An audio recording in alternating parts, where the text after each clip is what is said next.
Assalamualaikum warahmatullahi wabarakatuh.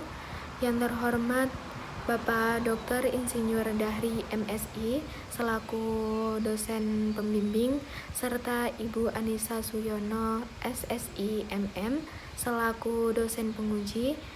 Perkenalkan, nama saya Qurratul Ayuni dengan NIM J3J118238 yang akan mempresentasikan hasil laporan tugas akhir yang berjudul Pengembangan Budidaya Kacang Hijau dengan Teknik Microgreen di Caping Merapi, Daerah Istimewa Yogyakarta. Pada bab pertama yaitu pendahuluan terdapat latar belakang. Latar belakang dari kajian ini yaitu luas lahan pertanian di Daerah Istimewa Yogyakarta menurun akibat alih fungsi lahan yang dapat dilihat pada tabel di bawahnya, yaitu pada tahun 2018 mengalami kenaikan, sedangkan tahun 2019 sampai 2020 mengalami penurunan. Yang kedua, Caping Merapi merupakan perusahaan yang bergerak di bidang pertanian untuk mengoptimalkan lahan agar terpenuhinya kebutuhan pangan rumah tangga.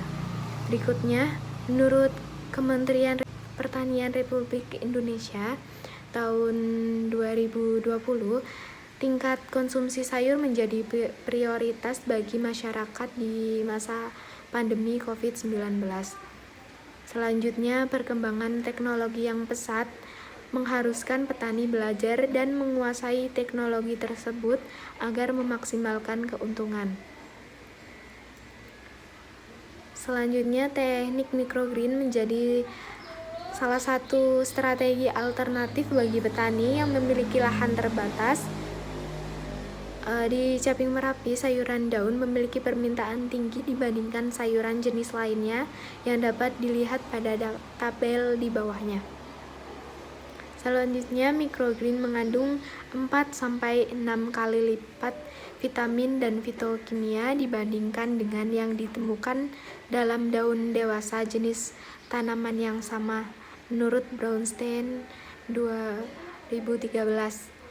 Selanjutnya, microgreen kacang hijau lebih mudah dibudidayakan dibandingkan dengan microgreen jenis lainnya dan lebih cepat dipanen.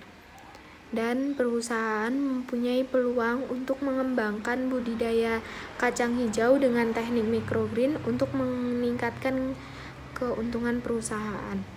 Tujuan dan manfaat penulisan.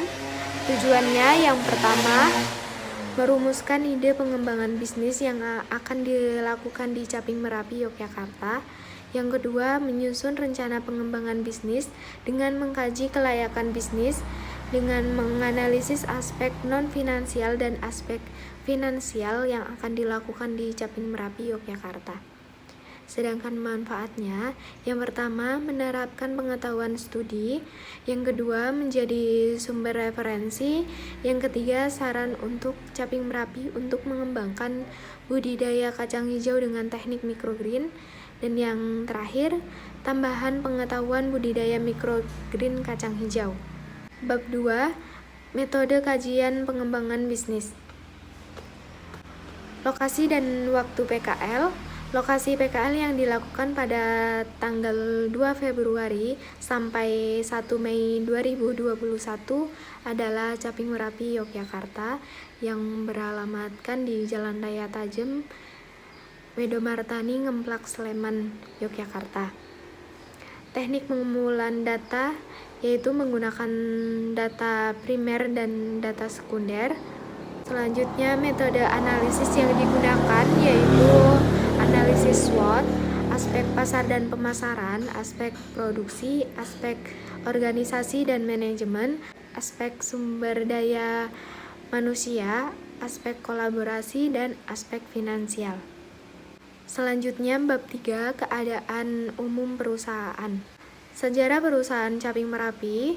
Caping Merapi berdiri sejak tahun 2017 yang didirikan oleh Bapak Panggi dan Bapak Masyudi yang memiliki lahan seluas 6.000 meter persegi. Lahan tersebut digunakan untuk sarana dan prasarana perusahaan.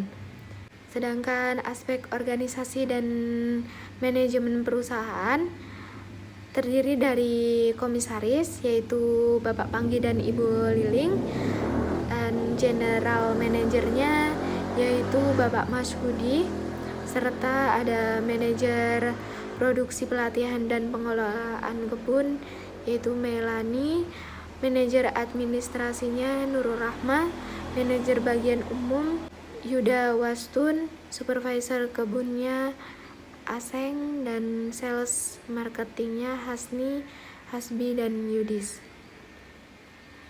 Sumber daya perusahaan ini terdapat sumber daya fisik, sumber daya manusia, dan sumber daya keuangan.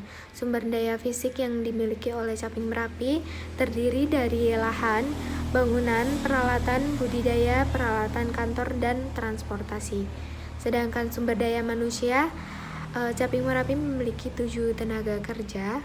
Sumber daya keuangannya, Caping Merapi menggunakan modal pribadi untuk membeli sarana dan prasarana perusahaan.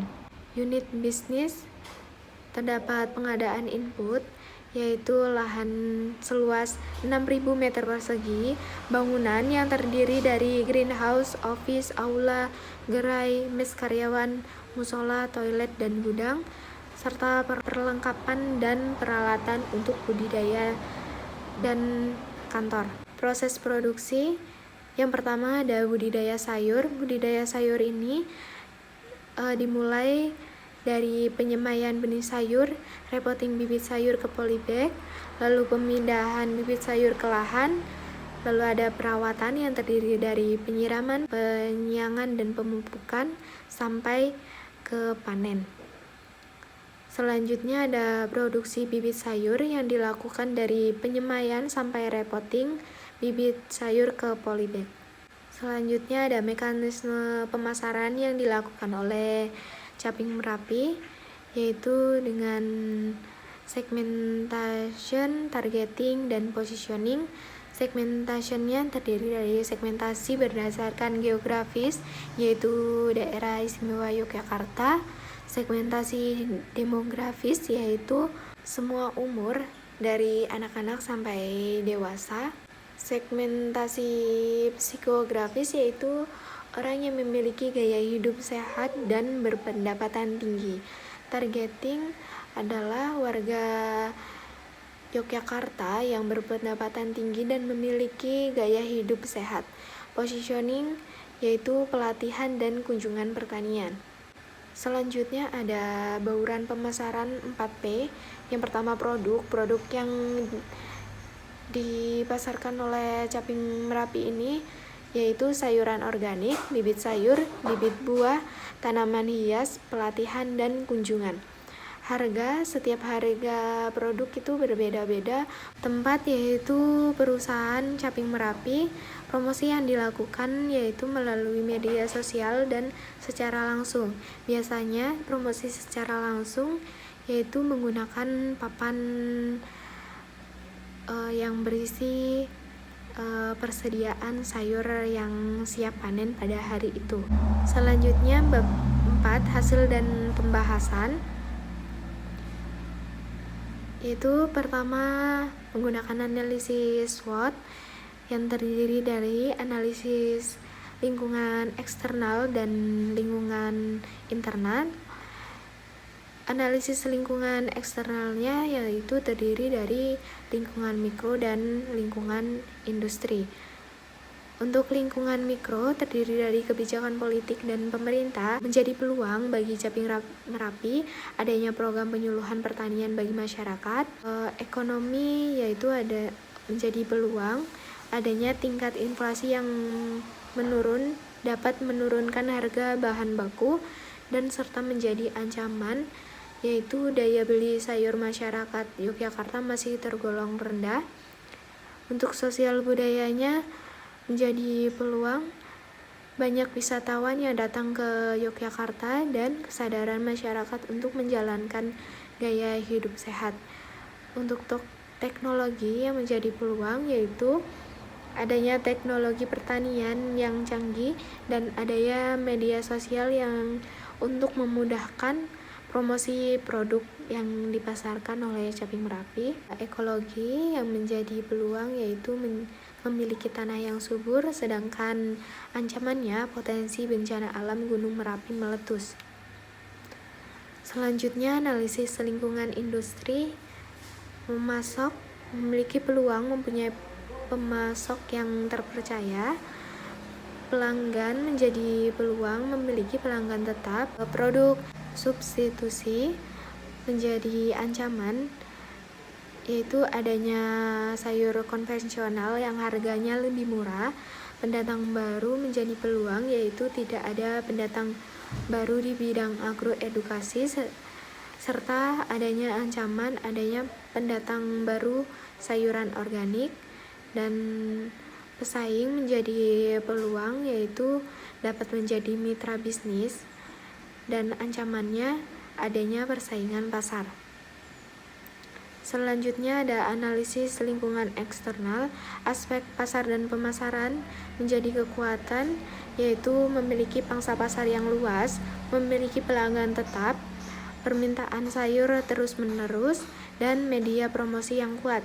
Sedangkan aspek produksi yang menjadi kekuatan, yaitu produknya berkualitas dan produksinya dilakukan terus-menerus, dan memiliki ancaman, yaitu jenis sayuran yang diproduksi masih sedikit, masih menggunakan teknologi sederhana, dan lahan belum dimanfaatkan secara maksimal. Selanjutnya, aspek organisasi dan manajemen menjadi kekuatan. Yang pertama, pembagian job desk yang jelas dan koordinasi antara anggota baik. Untuk aspek sumber daya manusia menjadi kekuatannya adalah memiliki tenaga kerja yang terampil, dan kelemahannya kurangnya tenaga kerja bagian produksi. Aspek kolaborasi memiliki kekuatan, yaitu memiliki banyak mitra bisnis. Dan aspek finansial memiliki kekuatan, pembukaan dan laporan menggunakan teknologi komputer dan laporan keuangan yang benar dan akurat, serta memiliki kelemahan, yaitu keuangan perusahaan menurun karena adanya pandemi COVID-19. Selanjutnya ada penentuan ide pengembangan bisnis. Ada strategi alternatif SO, yaitu meningkatkan produksi sayur dan membuat konsep agroedukasi yang menarik. Selanjutnya strategi ST, yaitu meningkatkan promosi melalui media sosial. Strategi WO dengan pengembangan bisnis microgreen kacang hijau dan memaksimalkan teknologi pertanian.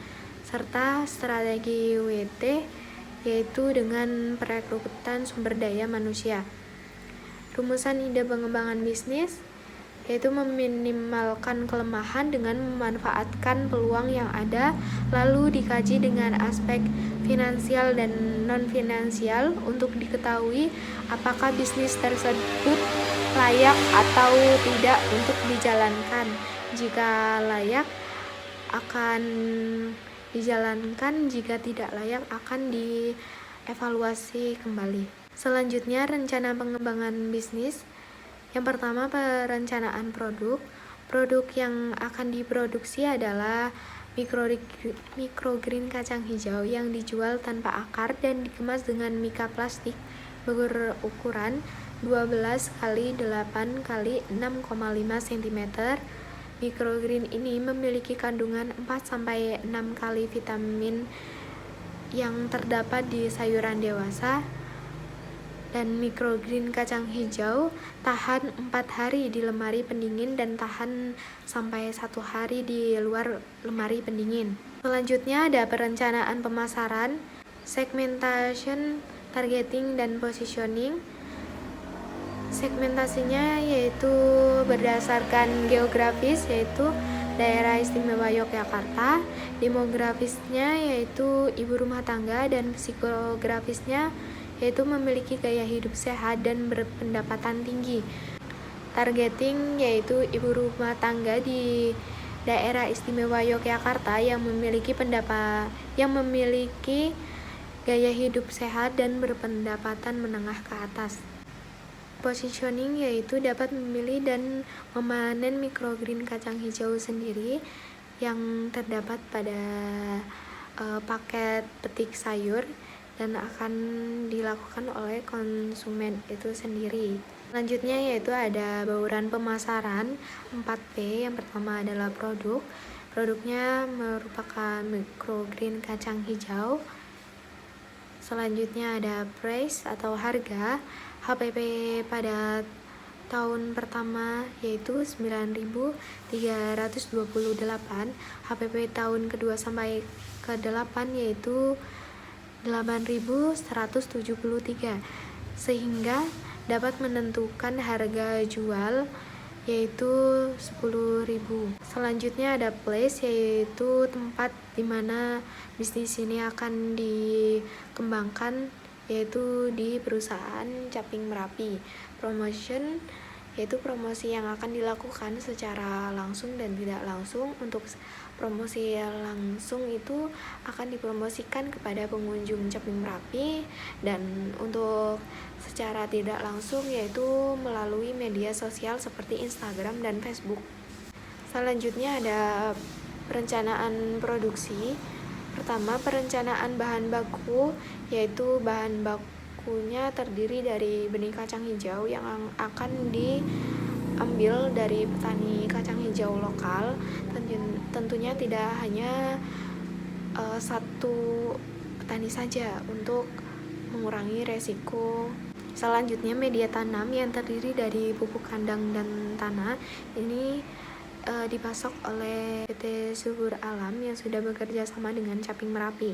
Selanjutnya ada peralatan dan perlengkapan yang digunakan untuk budidaya microgreen kacang hijau, yaitu ada rak susun, nampan, solder listrik, skop, ayakan tanah, LED light grow, keranjang panen, gunting, dan sprayer.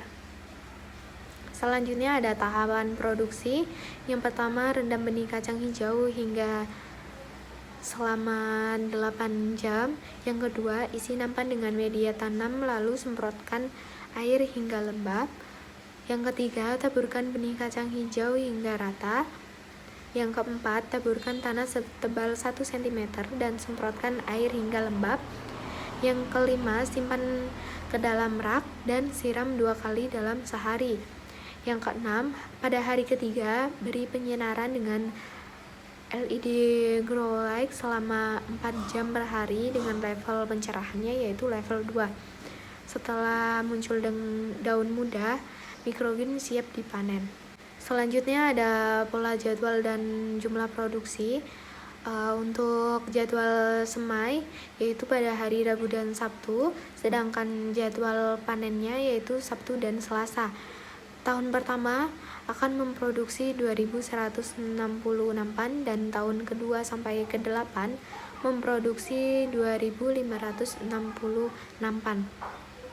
Selanjutnya, kebutuhan tenaga kerja yaitu membutuhkan 2 tenaga kerja untuk produksi dan pemasaran. Yang ketiga, lokasi dan layout pabrik. Lokasi pabrik di sebelah greenhouse sayuran karena dekat dengan gudang dan sumber air, jadi memudahkan proses budidaya. Yang keempat, penanganan limbah produksi. Untuk limbah kertas yang dihasilkan dari label tidak diolah, cukup dibuang di tempat sampah kertas. Sedangkan untuk limbah akar microgreen diolah menjadi kompos. Selanjutnya ada perencanaan organisasi dan manajemen. Untuk menanggung jawab unit bisnis microgreen kacang hijau, yaitu di atas ada manajer produksi pengolahan kebun dan pelatihan, yaitu Melanie Fortinas. Selanjutnya ada penanggung jawab produksi dan penanggung jawab pemasaran. Untuk jadwal kegiatannya, setiap tenaga kerja memiliki kegiatan yang berbeda. Seperti pada hari Rabu, tenaga kerja pertama dan kedua itu mempersiapkan budidaya dan penyemaian. Pada hari Kamis itu tenaga kerja pertama melakukan perawatan microgreen dan tenaga kerja kedua itu libur. Pada hari Jumat, tenaga kerja pertama itu libur dan tenaga kerja kedua melakukan perawatan microgreen. Pada hari Sabtu, Tenaga kerja pertama, persiapan budidaya dan penyemaian, sedangkan tenaga kerja kedua melakukan pemanenan, pemasaran, dan pengemasan dan pemasaran. Pada hari Minggu, tenaga kerja pertama melakukan perawatan microgreen. Pada hari Senin, tenaga kerja kedua yang melakukan perawatan microgreen. Sedangkan hari Selasa, tenaga kerja pertama dan kedua memanen, mengemas, dan memasarkan microgreen kacang hijau. Selanjutnya ada perencanaan sumber daya manusia, yaitu sumber daya manusia yang dibutuhkan yaitu 2 tenaga kerja yang bekerja 6 jam per hari dan 5 hari kerja dalam 1 minggu yang akan mendapatkan upah sebesar Rp60.000 per hari. Perencanaan kolaborasi yang pertama, restoran yang menyediakan menu microgreen dari sayur organik yang sebelumnya sudah bekerja sama dengan Caping Merapi untuk pembuatan food garden. Selanjutnya, bekerja sama dengan hotel yang memiliki hidangan microgreen. Selanjutnya ada perencanaan finansial dengan asumsi yang pertama, umur bisnis microgreen kacang hijau ini adalah 8 tahun dengan bunga sebesar 8,25% dengan pajak penghasilan yaitu 12,5%.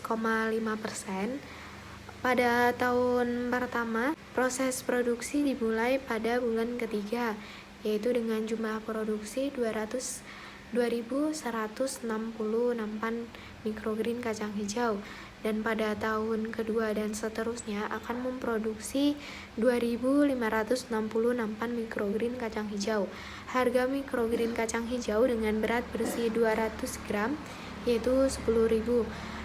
Selanjutnya, lahan yang disewa untuk mendirikan bangunan produksi yaitu seluas 3 x 3 meter.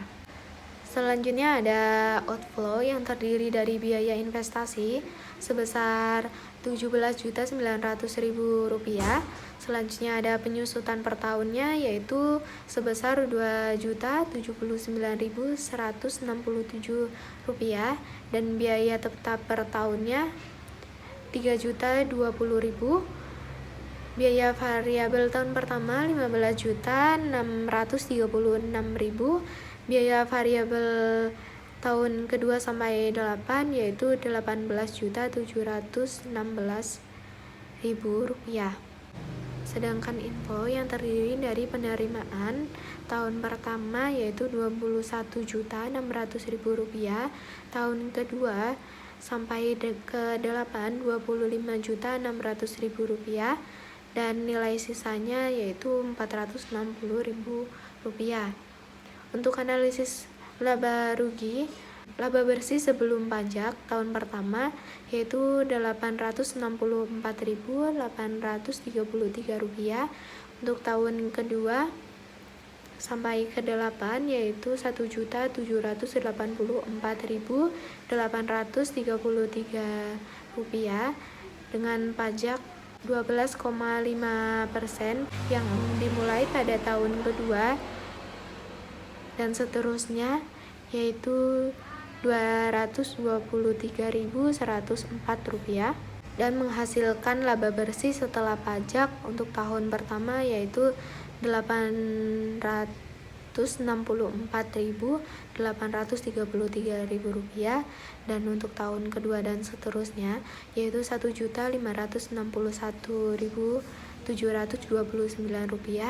dan menghasilkan BEP unit pada tahun pertama 1.847 unit dan tahun kedua dan seterusnya 1.894 unit. Analisis cash flow untuk kriteria kelayakannya yaitu NPV sebesar Rp6.264.729 dikatakan layak dengan kriteria lebih dari 0. Untuk IRR-nya yaitu 42% dikatakan layak karena lebih besar dari tingkat bunga. Net BC 1,05 dikatakan layak karena lebih dari 1, dan gross BC 2,38 dikatakan layak karena lebih dari 1, dan payback periodnya 3 tahun 6 bulan dikatakan layak karena kurang dari umur bisnis. Selanjutnya ada switching value. Dengan peningkatan harga kacang hijau sebesar 52,79% yang menghasilkan NPV 0 dan IRR 8,25%, net BC yaitu 1, gross BC 1, dan payback periodnya 8 tahun. Selanjutnya ada switching value penurunan produksi microgreen kacang hijau sebesar 4,99%, menghasilkan NPV 0, IRR 8,25%, net BC 1, gross BC 1, dan payback period 8 tahun. Yang artinya peningkatan harga kacang hijau itu tidak boleh lebih dari 52,79% agar bisnis tetap dikatakan layak, dan penurunan produksi microgreen kacang hijau tidak boleh lebih dari 4,99% agar bisnis ini tetap dikatakan layak. Sekian presentasi dari saya. Kurang lebihnya mohon maaf. Wassalamualaikum warahmatullahi wabarakatuh.